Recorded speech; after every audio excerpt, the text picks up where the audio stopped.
You swinging? Trisha Dello Iacono is a mom of 4 and an activist who works to protect the health of children. Moms are exhausted. We want answers.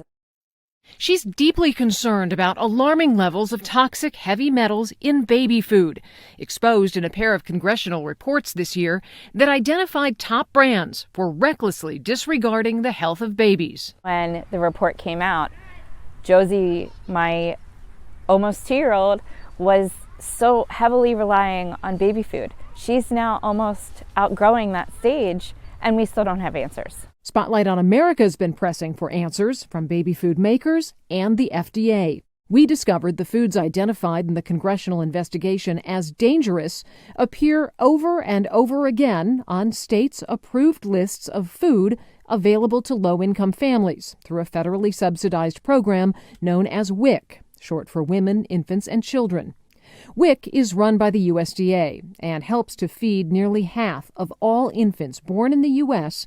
by offering families benefits to buy specific foods designated on a WIC shopping list. We have a major problem. Dr. Anna Maria Temple is a pediatrician in North Carolina who's been alerting parents about contaminants in baby food. You are passionate and angry about contaminants being in baby food. How much worse does it get for you when you find out it's in the WIC program? It's devastating because the illnesses that are going around is affecting disproportionately the families that are economically disadvantaged. And they also happen to get the foods with the heaviest loads of heavy metals. It is unfair, is unjust.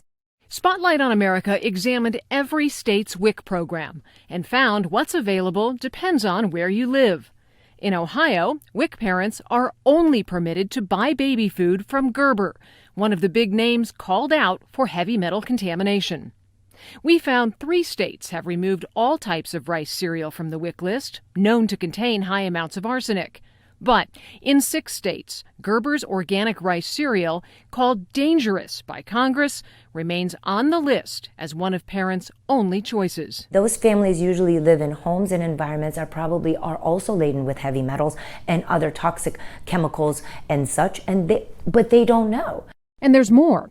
Congressional investigators identified raw ingredients being used by brands like Gerber and Beechnut that are consistently high in heavy metals, things like carrots, sweet potatoes, and even cinnamon. We found there's been no action by the WIC program to restrict foods that contain any of those ingredients, and no attempt to notify parents so they can make more informed choices. And then you go to an institution that's supposed to be for the welfare of your children, and then you don't even get the full information.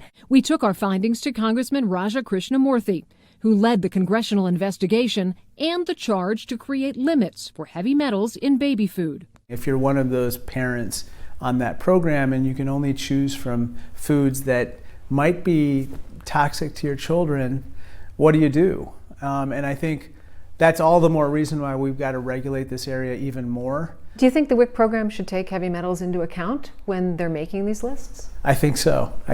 Within weeks of us bringing this to the attention of Congressman Krishnamurthy, he took action, asking the USDA to immediately protect babies from toxic metals in foods in the WIC program, and specifically called for the removal of rice cereal, identified in our previous investigations as one of the most heavily contaminated. We want to trust the FDA and the USDA that the food that we're feeding our babies is safe for them to eat, and we can't do that. For Spotlight on America, I'm Lisa Fletcher.